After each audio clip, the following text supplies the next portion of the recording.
繼續咱來關心天氣，氣象署佇下晡2點的時陣，講這菲律賓東方海面的熱帶擾動已經變作是熱帶性低氣壓 TD13，上近擺是深更會變作今年第12號輕度風颱紅旗。上近擺四的時陣發布海上警報，不過發布陸上警報的幾率是無懸。也那擺5、6的時陣是屬上接近咱台灣的。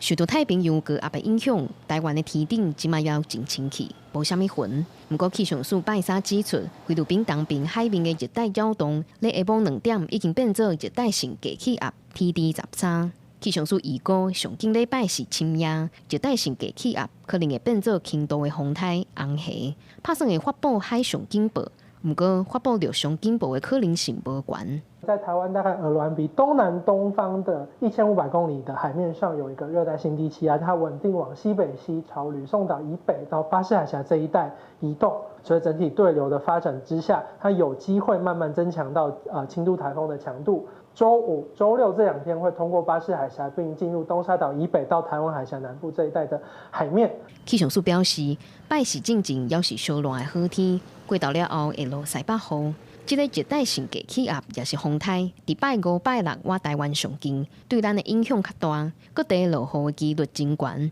尤其是正方面的東部、南部甲恆春半島。週5颱風大概在畫面所指的這邊，大環境偏東風到東南風影響之下，花東地區恆春半島開始有一些局部短暫陣雨或雷雨出現。